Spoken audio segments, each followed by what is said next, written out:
El Gira Noticias, sin dudas el punto donde habita la información.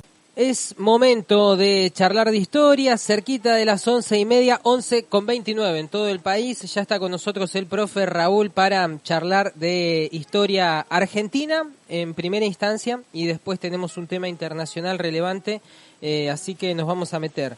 Por un lado, Roque Sáenz Peña, profe, y por otro lado, segunda bomba atómica, ¿no? De Estados Unidos. Exacto, ¿qué tal? Buenos días, saludo a la audiencia. Sí, un sujeto al que gracias a él este domingo vamos a practicar las condiciones de elección. También que ahora ha mejorado, porque ahora se vota en forma directa, no votamos electores. Sí, la verdad que más oportuna la fecha no puede ser, Sí, para recordar a Roque Sáenz Peña. El tipo gobernó Argentina entre 1910 y 1916. 1914. Él es uno de los tres presidentes que murió en funciones. Uno fue Quintana, Perón y el otro es Roque Sáenz Peña. Ajá. Y José Antonio, Roque José Antonio del Corazón de Jesús Sáenz Peña. Sí. Como Milei, tiene 15 nombres. Me parece que en realidad muere Alcorta en funciones y viene Quintana, ¿no? Sí. Me quedé pensando. Quintana reemplaza a Alcorta. Se muere Alcorta, que era mufa como Montt en Chile. Ajá. Y nada, eso dicen, esos son recursos bajos que crean. Los crean los viejos de la vieja guardia de la radio y la televisión, crean esas cosas, de que cuando alguien hace mucha sombra. Sí, bueno, hoy en día somos menos supersticiosos que en esa época. Exactamente, bien. Bueno, sí, en ese orden viene que, ¿cómo es? El sucesor de Roque Sáenz Peña va a ser uno de los pocos, se llevaban muy mal, se llevaban como el payaso de Cobos con Cristina, otro payaso más, pero que tenía la característica de tener bien en claro que los una la tarea y no el afecto. ¿En qué sentido? No acompañaba en nada la transformación. Hay tres cosas que le debemos a Roque Sáenz Peña. Una, tener que votar lo que podemos votar. Otro, que es un sujeto admirable porque tiene la característica de no hacer lo que hacemos todos los mortales, de dejar los ideales por la comodidad, sino al contrario, dejar la comodidad por los ideales. ¿Viste? Bien. Él todo lo que hizo, la transformación de quiera mi pueblo votar, más allá de ser un acuerdo con quien formó parte de un mismo partido en su momento, porque él con Leandro de Nalén, con Carlos Pellegrini, con Hipólito Yrigoyen formaron un partido que duró un año nada más, pero ya se ve ahí la tendencia que tenía. Y lo tercero, que es el primero que se opone a la doctrina Monroe, a todo lo que es, a toda la influencia norteamericana. Sí, lo que sería el garrote de Centroamérica para abajo. La diplomacia del dólar y la del garrote. Bien, Victorino de la Plaza, ¿no? Porque creo que no lo dijimos. ¿Victorino de la Plaza es el vice de él que sigue en cargo? Sí, él va a ser el sucesor y lo va a reemplazar. Lo que pasa es que cuando asume la presidencia en 1910, Roque Sáenz Peña está muy enfermo, ¿viste? ¿Qué tenía? No, la verdad que no sé qué dolencias tenía, pero era un sujeto. Bueno, había pasado muchas cosas en su vida. Él había peleado, lo hemos charlado alguna vez, en la Guerra del Pacífico. Sí, exactamente. En Perú es un héroe, es un general del ejército peruano. Pero tampoco hay que ser tan... ahí no hay tantos ideales. Él bien podría tener una visión. Es un tipo que se retira tres veces de la vida pública y la vida lo trae. La primera vez que lo separa, vamos a decir, él nace en 1851, hijo de una familia rosista, de la cual termina incorporándose, estudió en el Colegio Nacional y se recibió abogado. Fue segundo comandante de la Guardia Nacional, en la época que todavía no estábamos completamente consolidados como Estado, pide la licencia y se recibe de abogado. Y en 1874 ya se incorpora a la política, siendo diputado de la provincia de Buenos Aires. En 1879 tiene un quiebre serio, y es ahí donde se va la Guerra del Pacífico, que duró la Guerra del Pacífico está entre Chile y la Alianza Peruano-Boliviana de 1879 hasta 1883. Sí, son 4 años muy duros, ¿no? Sí, 20.000 y pico de muertos, unas durezas. Pero él se va por una cuestión muy personal, más que las cuestiones ideales. Él en 1874, 1876 comienza a salir conoce una amiga de la infancia que se querían mucho, se siguieron queriendo, empezaron a salir. Y el padre se oponía permanentemente a ese noviazgo, hasta que en un momento determinado le dijo, no te puedes casar con ella porque es tu hermana. Claro, o sea... Una hija natural mía, era una hermana por parte de padre, ¿viste? Pero mientras el vínculo prosperó y duró como 4 o 5 años, por lo que me contaste. Él se quería casar, sí, él en 1876 ya había formalizado y la iba a presentar y bueno, ya como seguía Luis Sáenz Peña, y es el único presidente el único caso donde la Argentina, el padre y el hijo fueron presidentes. Sí, es cierto, no hay otro. Quiso Ricardo Alfonsín imitar a su padre. No, pues ni se acercó. Raúl ni se acercó. Tampoco Roca, porque Roca fue vicepresidente, el hijo de Roca. Ah, no sabía. Sí, digamos, bueno, el pacto Roca-Russellman es el hijo de Julio Argentino Roca, sí, que es un sujeto que era tremendamente, digamos, un ludópata compulsivo. No sabía. Sí, ludópata compulsivo, uno de los grandes problemas que hay en las crónicas de testimonio de Roca. ¿Y que era el vice de Justo? No, era vice de... Ay, no puedo acordar. Justo. No, tenés razón. Justo viene en 1930 después. Porque cuando en el 33 es Roca Runciman, gobernaba Justo durante esa época, pero creo que no era vicepresidente, era ministro de Relaciones Exteriores, me parece, en ese entonces, el hijo de Roca. Como sea, no hay... bueno, Perón quizás si hubiera tenido un hijo, andás a ver, capaz heredaba el verticalismo peronista, no pasó, no tuvo hijos, y ahora Máximo Kirchner difícilmente no le da necesita mucho para llegar Máximo. Cuando más lo conoces, más te distancias. Puede ser un tipo simpatiquísimo, ideal para un asado, pero sigue existiendo porque tiene la billetera. Sí, digamos, como dice el poeta mexicano, sin talento no busques grandeza porque nunca la vas a tener. Y después también hay distintas funciones políticas, ¿no? Porque Alberto Fernández, gran operador político, mal mandatario ejecutivo, no supo liderar al país, pero el tipo es buen operador político. Después hay otros que manejan bien un ministerio, pero no son buenos para gobernar. El tema con Sáenz Peña me dijiste, primero tuvo experiencia como diputado, fue veterano de guerra, estuvo en una milicia. Ya antes de todo esto había sido oficial de la Guardia Nacional y deja para ser abogado. Cuando tiene este problema, se incorpora a la política como diputado de la provincia de Buenos Aires. Cuando tiene este problema con este problema pasional, digamos, porque se enamora de la hermana, sí, deja una carta a sus... Esto se sabe por qué le deja una carta a los amigos diciendo que iba en busca de una acción suicida, porque se sentía tan desconsolado por lo que le pasaba.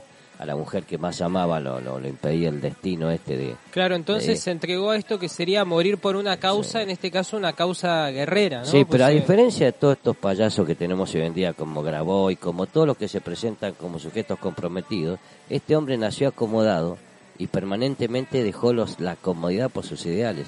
Él irse a Perú a pelear, le quitaron la ciudadanía. ¿La ciudadanía argentina? Sí, él la perdió por presentarse.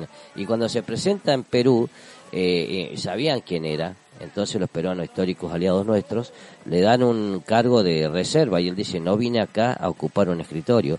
Y así es como se pone al frente de un batallón, participa en la batalla de Dolores, donde el ejército chileno, perfectamente pertrechado y numéricamente superior, trata de recuperar las fuentes de agua, y en ese aspecto que pierde el combate. Después está Tarapacá, que es una fuerza de envolvimiento donde tratan de las fuerzas chilenas encierran a las tropas peruanas, y bueno, cae, digamos, el general Bueno, pierde al comandante de ese batallón, lo pone al frente, y haciéndose cargo de esos escasos recursos y efectivos, logra vencer a los chilenos. Una victoria pírrica porque después tienen que abandonar esa región, y después participa heroicamente entre tantas acciones, ¿no? Estamos hablando de esto. Sí, me nombraste dos batallas muy importantes de la guerra, donde estuvo y con funciones importantes. Ahora, ¿por qué peleó para Perú? ¿Hay alguna explicación lógica? Porque consideraba porque era consciente de lo que había sido la causa de la guerra del salitre, ¿viste? Claro. Sabía que lo que se movían acá eran intereses ingleses y extranjeros con socios chilenos en un territorio que le pertenecía a Bolivia y a Perú. Perú y Bolivia pelearon contra Chile en esta guerra. Contra Chile, sí.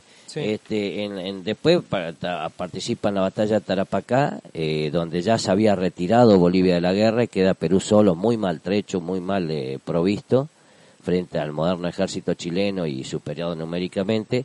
Caen los dos oficiales a cargo, cae él también, es tomado prisionero, se lo lleva a Valparaíso con intención de fusilarlo, porque lo tratan como de un pirata. Y bueno, ahí se nota que entran a jugar. En esa época teníamos más vinculado que ahora las relaciones entre las élites políticas de Chile y Argentina. Hasta hacía pocos años participábamos de un lado y del otro en la política, Sí. y eso lo salva. Eso Lo salva a la familia, digamos. lo salva a la familia, a las influencias, a los amigos, porque, repito, era un paria, había perdido digamos, los chilenos no lo reconocen como peruano, sino lo reconocen como un pirata que está peleando para el lado de los peruanos, y eso lo salva del fusilamiento directo que iba, porque le hicieron consejo de guerra, porque había causado bastante, había sido un problema para las fuerzas chilenas en ese aspecto. Qué bárbaro, en 1883 nadie pensaría que este tipo iba a ser después presidente de la Argentina. No tenía ni ciudadanía siquiera. Claro, No el tenía- tipo sin ciudadanía, casi lo fusilan, no reconocido como ciudadano peruano, sino como un pirata. Nadie pensaría que después este tipo Claro. va a ser el que comande nuestros destinos, y menos, bueno, si querés eso sí, que ponga el voto, ¿no? Porque estás hablando de alguien que lo movilizan los ideales. Bueno, una medida de este tipo quizás se suponía que le iba a hacer, pero él en su vida creo que ni se imaginaba, ¿no? Él compartía durante un año que hicieron el Partido Republicano. Él es uno de los fundadores del PAN, del Partido Autónomo Nacional, y después se desprende y por un año crean lo que va a ser el Partido Republicano. Pero fíjate con quién lo funda: Carlos Pellegrini, con Hipólito Yrigoyen, con Leandro Enalem. Ajá. Entonces ya te está mostrando que están queriendo transformar eso, que a ellos no los beneficia. También hay que ver el contexto de la época. Él cuando fue elegido estaba en Roma, fue como Sarmiento. Se elegían electores y la elección era a voto cantado. Hay una imagen para que te des una idea que siempre le recomiendo a los alumnos, que miren Juan Moreira a la parte donde se hacen las elecciones en la parroquia, y ahí van a entender cómo se hacía. Vos tenías que llegar y decir en voz alta por quién votabas, delante de los matones de un partido de otro, y jugándote el puesto de trabajo o la vida que vos llevás. Sí, se peleaba por el voto, a veces demasiado Pero literal, se ¿no? peleaba, literalmente se peleaba. Sí. Había, digamos, vos lees las crónicas de Sarmiento y te explica cómo logró ganar la elección, y dicen, buena noche, tuvimos que arrasar con todos los mazorqueros estos. Sí. Era violenta, tremendamente violenta. Y después, bueno, tenías estos caudillos y estas figuras que eran una suerte de puntero político que te ordenaba la elección y hacía que la plebe vote por fulano de tal, ¿no? Esa era la Exactamente. misión de un Moreira. Sí. Bueno, no, era la época donde después más adelante se intensificó esto, ¿no? Pues después cuando se creó la libreta de enrolamiento se sacaban todas las libretas de los muertos y todos votaban. Claro, No, ahora yo calculo que ya para 1910 estaba un poco más ordenado esto, ¿no? Quizás la descripción que estamos haciendo perduraba en el ámbito rural, pero yo calculo que en Ciudad de Buenos Aires, en Rosario, iba a decir grandes ciudades, pero principio de ciudades que teníamos en Argentina, calculo que sería algo más sofisticado ya, ¿no? No, era igual, Gerardo. Era ¿Sí? Sí, el mismo método. De hecho, cuando vuelve, también tiene otro traspiés más, se retira de la política, porque cuando ya tiene influencias en oposición a Bartolomé Mitre, a Roca, y logra tener influencia y se ve que se presenta como un sujeto ya muy propenso a ser presidente. Sí. Mitre con la veña del Roca, que hacen una maniobra políticamente correcta, pero éticamente maquiavélica, que es como si ahora a Milei le pusiéramos la hermana de candidato también. Ah, por el tema de la Claro. candidatura en 1892 de Luis Sáenz Peña. Exactamente, iba a ser elegido por unanimidad. Era en época donde las elecciones eran electores y era más un club tipo Rotary o tipo Club de Leones que un mecanismo republicano abierto, democrático. Sí, en esa época el Club del Progreso, ¿no? Exactamente, nos juntamos y a ver a quién votábamos. Sí, y después gente que tenía mucho dinero y que además administraban el país. Bueno, un poco esta lógica de el país administrado por sus propios dueños. Claro, exactamente. Pero ya este tipo ya chocaba con Roca, ya comenzaba con el Partido Modernista, ya comenzaba a presentarse como un sujeto que forma parte, digamos, de lo que va a querer transformar. En esa etapa, bueno, también lo perjudican y lo ponen, lo ponen a Luis Sáenz Peña. Cuando el padre asume como presidente, lo nombra senador y él renuncia y se dedica a la masonería en Europa. Cuando vuelve, crea el Diario Sudamericano en oposición contestatario de Dardo Rocha, que era un europeizante compulsivo. Entonces comienza a manejar un concepto americanista más real, más práctico, siempre se opuso a lo que siempre en todas las, cuando se lo mandó como enviado del Congreso Panamericano, permanentemente dijo lo que están haciendo los norteamericanos no estaba bien, y se lo decía él. O sea, el Todo. tipo empieza, sí, una suerte de modernista en lo político, en cuanto a que buscar en lo particular argentino y americano ese mensaje universal que tenemos para dar como región. Parece ser esa Sí. política frente a un Estados Unidos materialista, colonizador, imperialista ya. Invasivo con, si era necesario. claro, sí, sí. Cuba, Hawái, ¿no? En esa época. Exactamente. Inclusive cuando en 1902 lo eligen a Roca porque hacía falta un presidente que pueda frenar la guerra que ya íbamos con Chile, digamos, Roque Sáenz Peña criticó mucho y dice, usted con su pacifismo le está entregando demasiado a los chilenos, ¿viste? Claro. Porque, y es cierto, si vos te pones a mirar, el estrecho de Magallanes se lo dimos, toda la parte costera se lo dimos a los chilenos y cortamos cualquier posibilidad. De hecho, hoy en día para ir a parte de nuestro territorio hay que pasar por país extranjero. Sí, que por suerte se puede pagar con pesos argentinos para los civiles. Todo lo que es empresas tiene que sí o sí pagar en pesos chilenos o en dólares, ¿no?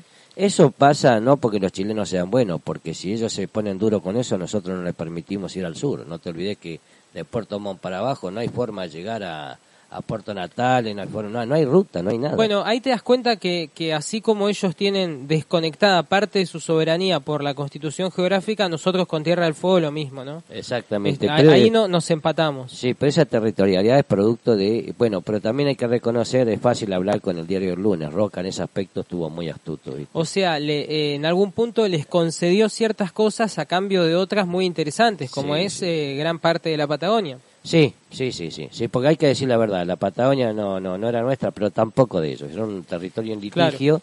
Y ellos querían, consideraban, de hecho hasta 1902 los barcos chilenos por ahí estaban por la zona de Piedra Buena, por ahí dando vueltas.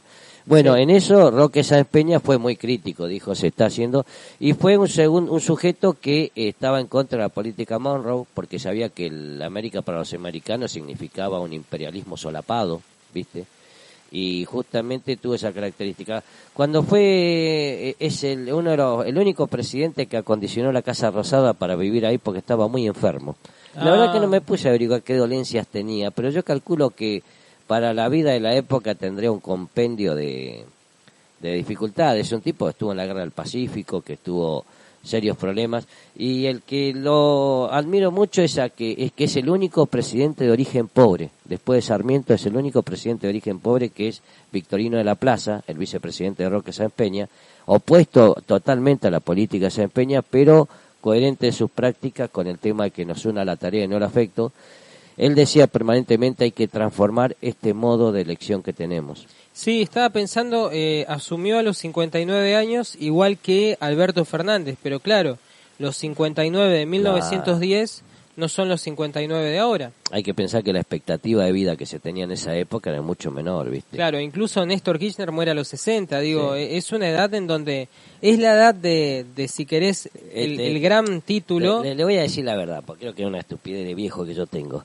Lo que lo mató a Roque Sáenz Peña fue la sífilis, ¿viste? Ah, murió de... Sí, la sífilis, ¿viste? Que se va, vuelve, cuando aparece de vuelta afecta a varios lugares. Sí, como a Nietzsche, ¿no? Exactamente, igual que a Nietzsche, ¿viste? Que a Nietzsche, sí. ¿Qué le afectó la sífilis? Y la ceguera... No, pero la parte neurológica. La parte neurológica. Bueno, lo mismo le pasó a Roque Sáenz Peña. De hecho, estaba tan enfermo que no podía viajar, por eso acondicionó la Casa Rosada y vivió en la Casa Rosada. Bien. Así bien. que, lo cual ni significaba trabajar el doble, porque no tenía ni siquiera ese tiempo de especulación de la casa al trabajo, ¿no? Bueno, ahora Kicillof, por ejemplo, es creo que uno de los pocos gobernadores que vive en el mismo edificio. Está muy bien eso. Y pusieron una escalera para él baja desde su habitación al escritorio. Es un gesto tipo Che Guevara, que tenía la cama atrás del escritorio. Y bueno, pero a Kicillof le queda bien. Hay una gran diferencia. Al Che Guevara no se bañaba porque era sucio por naturaleza. Claro. Parece mentira, ¿no? Siendo médico cuesta creer eso. Sí, pero bueno, es un gesto, un momento, es un gesto a reconocer, ¿eh? Sí, y en el caso ahora de esta figura, Roque, bueno, no tenía el viaje bueno, es que en esa época además, profe, de Quinta de Olivos a Casa Rosada, no iban en helicóptero. No, pero tardabas 2 meses en viajar con eso. Vos calculá que él fue el primero que inauguró el subte. Sí. Digamos, en su presidencia inauguró el subte y la estación de retiro. Pero para viajar desde ahí hasta lo que es hoy la casa de gobierno es lejos. En esa época... Claro, ¿cómo hacían? No. Bueno, Hipólito Yrigoyen vivía en el centro. Sarmiento tenía su casa en el centro también. Iban caminando. ¿viste? Claro, no estaba la Quinta de Olivos. No, es que no, es justamente eso que te quería decir. Ir hasta la Quinta de Olivos era un tramo bastante Claro, porque lejos. de golpe me puse a pensar si no había helicóptero. No. Ojo, igual otra cosa. Roca, Eso. por ejemplo, Roca también vivía en el microcentro. Y aparte a Roca no le ibas a subir un auto ni loco, ¿viste? ¿Y qué hacían? ¿Se iban caminando? Se iban caminando, sí. Una Carreta. No, tenían carruajes espectaculares. Pero yo calculo te paraba la gente en el camino. Bueno, muchos atentados se daban por eso. Cuando le rompen la cabeza a Roca es por eso. Cuando le tiran una bomba a los anarquistas, le tiran una bomba a Sarmiento es porque el viejo estaba tan sordo que ni se enteró que le iban a matar, ¿viste? Claro, Pero porque van caminando por la calle. A Falcón lo matan de esa manera, ¿viste? Sí. Bueno, pero iban en carruajes, como le pasó en Sarajevo al archiduque, y pasaba este tipo de cosas. Pero es un presidente que, repito, hay que reconocer que cambió la comodidad por los ideales. Cuando uno comúnmente, el ser humano, naturalmente, sino que el que me critica, que mire su pasado, lo que pensaba a los 20, lo que piensa ahora... y uno permanentemente cambia los ideales por la comodidad, cuando ese se siente seguro. Y este sujeto hizo todo lo contrario. Este que nació en familia acomodada, este abogado que tenía una expectativa de vida bastante interesante. Bueno, quitando la guerra del Pacífico, que aún así hay que tener ese coraje, porque acá en Comodoro conozco un croata que se fue como reportero gráfico, sí, pero no estuvo en la primera línea. No estaba con el Kalashnikov encima. No, Levans no estuvo con el micrófono al lado en la primera línea, sí estuvo al frente, porque después nos enteramos qué pasó. Cuando empezó a hablar en las radios acá y sí, empezó a contar, hubo otros que muchos comodorenses estuvieron en ese frente. Sí, muchos hijos de croatas fueron a pelear allá. Y algunos cara pintadas hasta llegaron a ser coroneles allá en el ejército croata. Ellos mismos contaron, dice, lo que está contando ese señor, lo dice así porque él estuvo a 5 kilómetros del frente. Uno no tiene por qué reprochar eso, ojo, yo tampoco, Casanseu tampoco firmó una de la primera línea, pero aparte no te autoriza. No se exige, pero cuando alguien lo hace espontáneamente, lo cumple, viniendo de donde viene, como Roque Sáenz Peña, se lo elogia, digamos. Es lo que pasa, y repito, él cuando llegó allá, el ejército peruano lo reconoció y enseguida le dio un cargo de comandante en la zona de reserva, y él dijo, yo no vine acá... Claro, no vine acá a sacarme la foto, vine a pelear en serio. No, vine a morir, dice. Yo vine a morir acá y quería... Bueno, de hecho fue herido, en Tarapacá fue herido. Bueno, y evidentemente, profe, es alguien que desde chico estuvo en contacto con las armas y con la actividad militar. Sí, él había sido oficial de la Guardia Nacional, digamos, pero hay que entender que la Guerra del Pacífico ya formó parte de lo que es la Guerra de 1914, la Guerra moderna. Estaba tentado de preguntarte por ese tema, pero creo que nos vamos a abrir mucho. Simplemente decime, arma de fuego ya había. Pero arma de fuego con una repetición misma. La única diferencia es que Chile tenía un fusil francés mucho más moderno, sí, muy inteligente en esto Chile, porque se modernizó la prusiana como nosotros, pero no fue compulsivo en la adquisición de pertrechos. Y el fusil de ellos tenía 600 metros de ventaja con el fusil peruano, ¿viste? Claro, ahí está la victoria. Un sistema de recargo sin traba de fuego. Y contra todo lo que se piensa, es verdad que Inglaterra lo ayudó a Chile, pero Chile no adhirió compulsivamente a todo lo que dice Inglaterra. Siempre en las guerras el que tiene la ventaja tecnológica es el que termina ganando. Claro, sí. Y después una cosa, el sistema propagandístico de Chile fue una locura. Yo creo, Vicuña Maquena... Estaban fanatizados los chilenos. Pero se tuvieron que cerrar los cuarteles. ¿Porque se llenaba de gente? Y ya no, listo, ya está, no entra uno más. Y eran todos pibes de 14, 15 años. Claro. Y una cosa del chileno es que, eso sí hay que reconocer natural, una capacidad de puntería increíble. Porque eran, digamos, se habla de la Guerra del Pacífico, pero fueron 7 batallas en el Pacífico nada más. De las cuales, que bueno, la del buque, como es, el NASCAR es increíble. Ajá. Pero lo que es increíble es que muchas de las batallas se hacían desde la torreta y a los disparos. Era el sistema de abordaje, es lo que hablamos de la Primera Guerra Mundial. Sí. Bueno, Chile tenía eso, ¿viste? Chile. Pero bueno, acá hubo un poco más de batallas náuticas que en la primera, que charlamos que no hubo mucho en el agua. No, la primera hubo guerra en las Malvinas, hubo batallas, pero batalla conjunta y de operación masiva como se hacía en esa época, hubo una sola de los Jutlandia. Claro. ¿Viste? Pero acá hubo 7 batallas nada más, que al Huáscar lo destruyeron. Y bueno, en esa participación estuvo Roque Sáenz Peña. Para cerrar con Roque, el tema del voto lo comentamos mínimamente. Yo lo que tengo entendido es que no había una demanda popular, no es que la gente quería votar, sino que él hace una apuesta por el voto buscando darle un aire más transparente a la política argentina que venía manejándose mucho en el famoso contubernio que tanto nombra Irigoyen, ¿no? ¿Es una cosa así? Sí, lo que se justificaba mucho no votar así de esa manera, era, más allá de quitar los privilegios, que era la realidad que lo movilizaba al grupo, a la LIC local, al grupo dominante, es que lo que permanentemente predicaban eran estos inmigrantes anarquistas, sindicalistas, comunistas, ¿viste? Que tenían estas ideas raras y transformadoras, ¿viste? Entonces, eso, todo lo que decía, eso son gringologías, decían, eso son cosas de lo sí, esto. un poco como el votante en blanco, el que vota en blanco hoy en día, ¿no? Es un constante, bueno, yo estoy muy tentado de hacerlo, ¿no? Nunca lo hice, pero es una irresponsabilidad, ¿no? Porque si yo quiero que las cosas cambien, no puedo votar en blanco. O sea, si votás en blanco, pero al mismo tiempo tenés un accionar político determinado, bueno, no sé, qué sé yo. Si votás en blanco, es un tipo no comprometido. Pero lo que digo, los anarquistas o la gente que decía no votar en blanco, no es que no participaba de la política, tenían sus agrupaciones, sus mitines. Bueno, acá hay un tema importante. Cuando en 1910, cuando él llega presidente, que lo eligen estando en Roma por el 99% de los electores, 265 votos. Sí, no, todos lo apoyaban, era un tipo de mucha preeminencia. Él podía haber hecho cosas mucho más cómodas. Sin embargo, dio la espalda a su propio partido en función de sus ideales.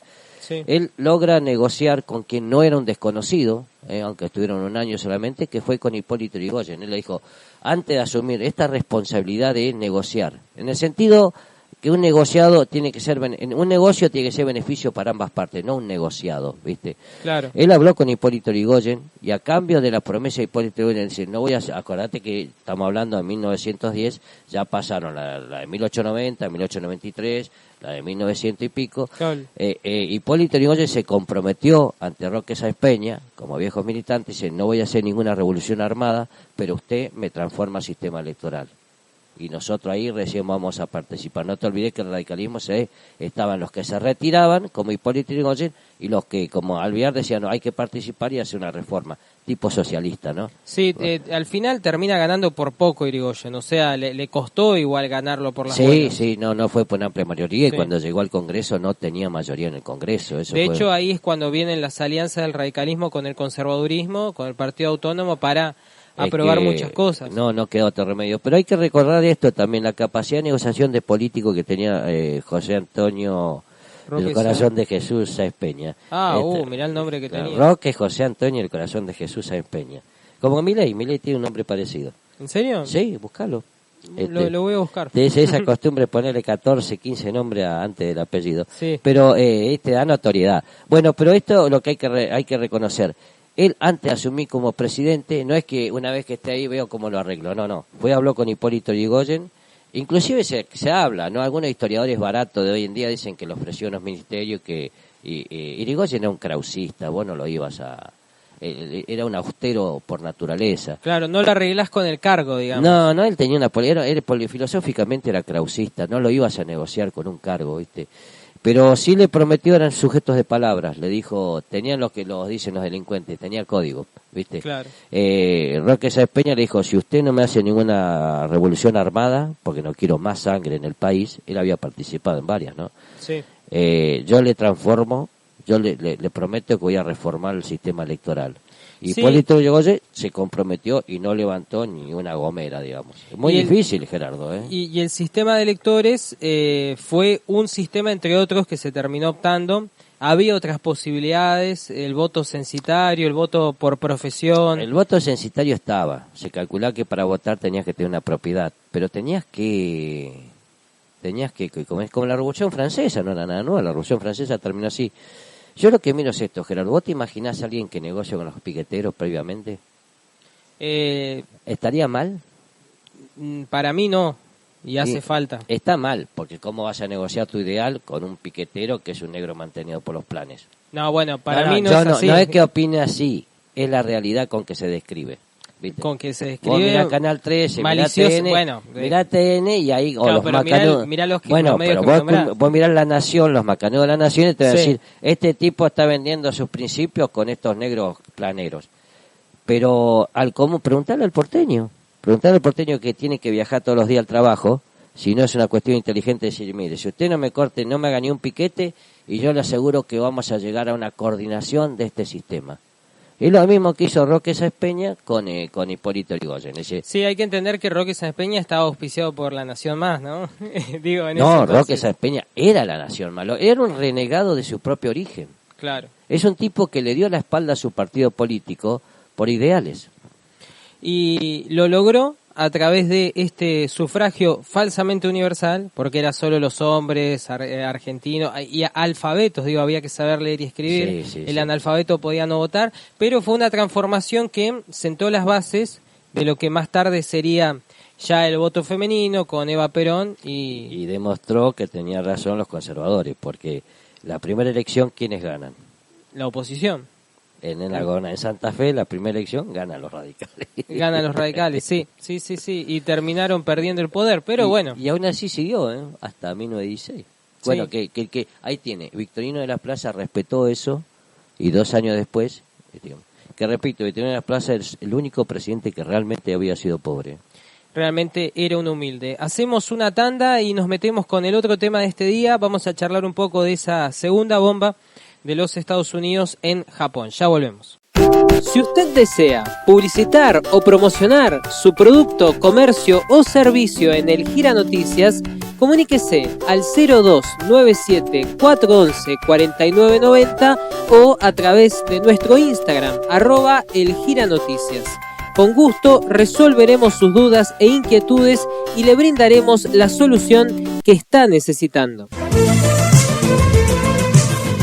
Este es el programa de P3 Producciones 3, promueve ventas en radio y TV, su departamento radio. Continuamos en este ya mediodía comodorense charlando con el profe 12,8 en todo el país y nos queda, Raúl, hablar de la segunda bomba atómica. Venimos de conversación sobre la Primera Guerra, estamos en un especial de cine bélico con la Walterpedia, así que estamos a tono. Y venimos hablando últimamente de la Segunda Guerra junto con la Primera. Así que, ¿qué pasó en 1945? ¿Es esto el fin de la Segunda o...? Es la conclusión y la frutilla del postre. Hoy en 1945 se largaba la segunda bomba nuclear en Nagasaki, producto no es que se eligió puntualmente, ellos eran convencidos que ese tipo de hecho. Y permitime tomarme una libertad, este tema se lo quiero dedicar a mis compañeros de batallón, Sano, Oshiro y Maedo, que justamente muchos de los abuelos de ellos quedaron allá y en la guerra, no que murieron de una gripe. Y sin embargo, estas investigaciones, porque hemos tenido muchos sobrevivientes en Argentina de Hiroshima y Nagasaki, la inmigración japonesa que hemos tenido en Argentina, muchos de ellos son sobrevivientes de esa relación. ¿Estos amigos que nombraste perdieron familiares en las bombas? Sí. Duro, familia, sí. Claudio Maeda, a quien le mando un saludo desde acá, espero que esté muy bien. Es más, y eso le trajo consecuencias genéticas a muchos de los descendientes.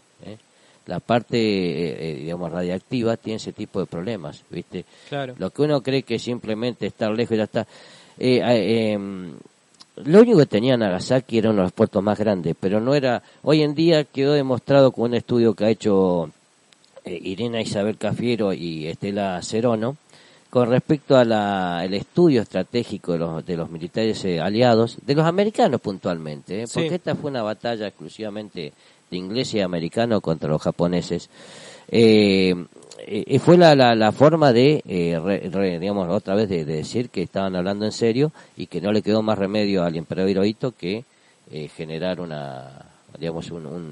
que dijo después en radio, ¿no? Es hora de que los japoneses aprenden a soportar lo insoportable, que era rendirse. ¿Viste? La cosmovisión japonesa es un soldado con mentalidad medieval. ¿Viste? Igual, Japón ya había perdido guerras. Después, sí. Digamos, con China, ¿no?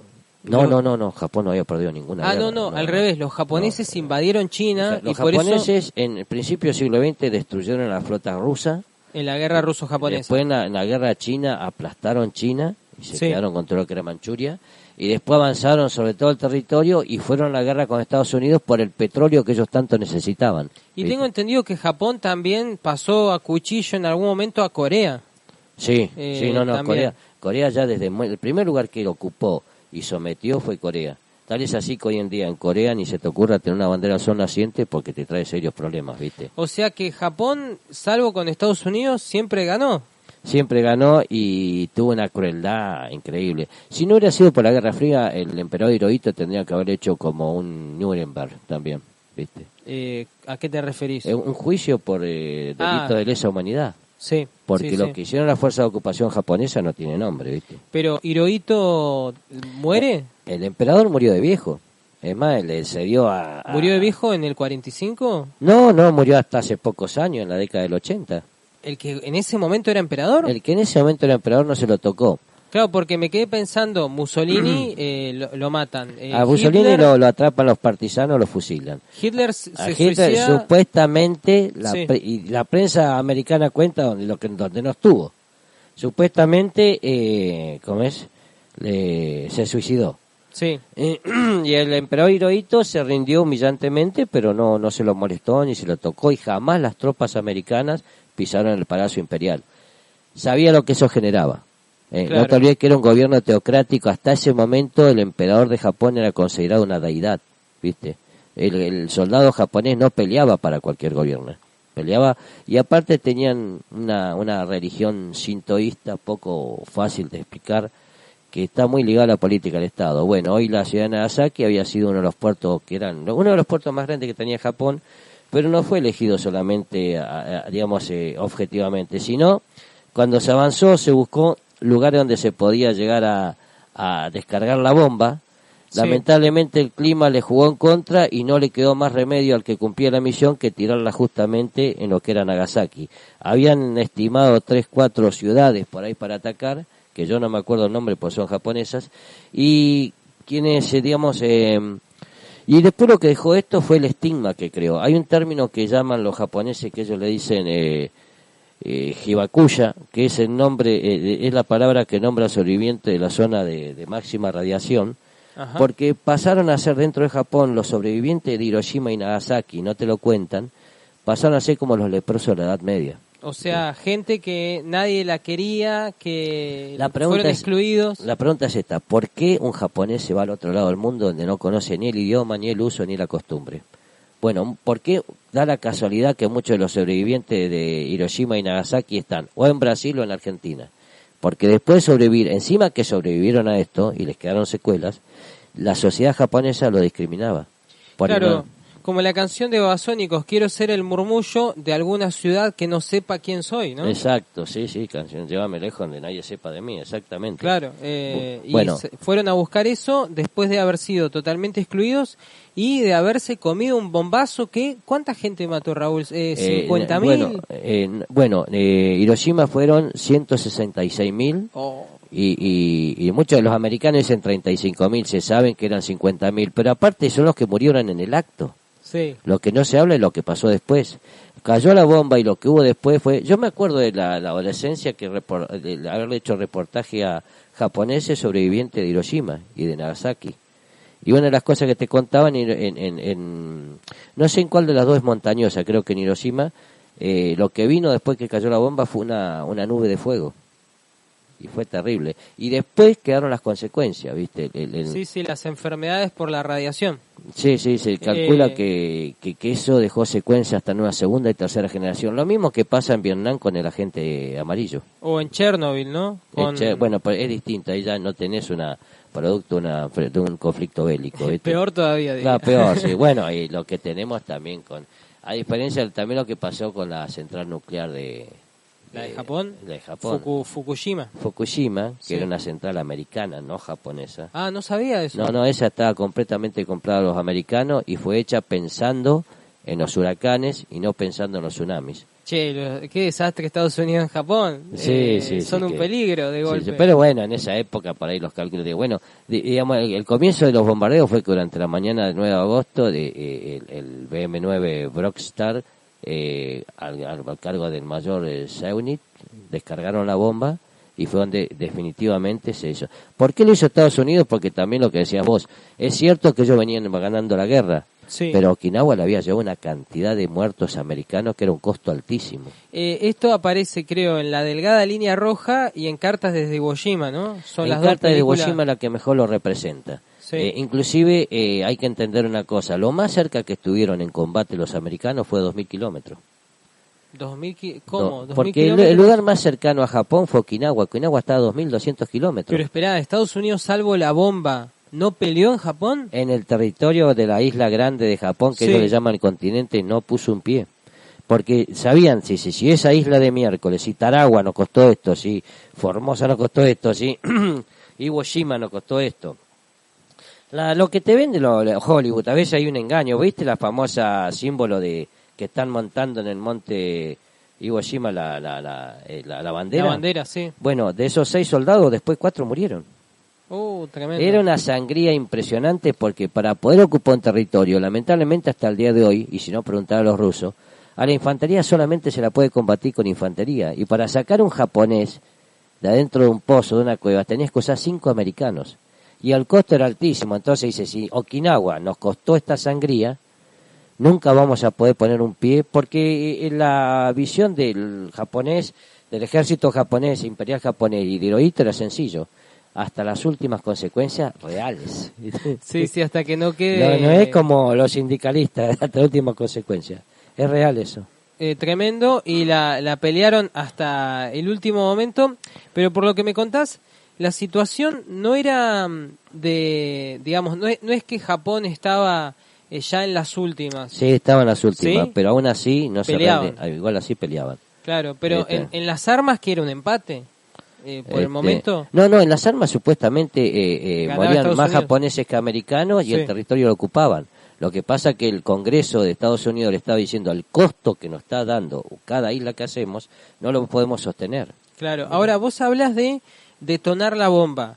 La tiraron desde un avión, ¿no? Sí, la tiraron desde un avión, desde un bombardero B. ¿Y eso Boxcar. explotó al tocar el suelo? Sí, ¿O- eso explotó ahí, después digamos, a los segundos comenzó una ola de una nube de fuego y después se desplazó, cambió el clima, fue terrible. Acá en este estudio que yo lo recomiendo, que se entrevistan a los, de acuerdo a los testimonios, esto no está contado por historiadores, lo que investigan Cafiero y Cerono, está tomado de los testimonios de los sobrevivientes de Nagasaki y de Hiroshima. Sí, ¿cómo se llama el artículo, profe? El artículo se llama Memoria del resplandor, relato de sobrevivientes de Hiroshima y Nagasaki y de sus familias. Ah, muy Y interesante. lo que yo más me impactó no fue todo el efecto, porque ya Netflix se encarga perfectamente de impresionarlos, sino las consecuencias sociales. Esta palabra hibakuya, ¿viste? Es una palabra que no tiene interpretación literal, del japonés al español, pero es el nombre con que se estigmatizaba al sobreviviente. Bueno, también es cierto, cualquiera que tiene un tratamiento oncológico, viste que puede radiar al otro.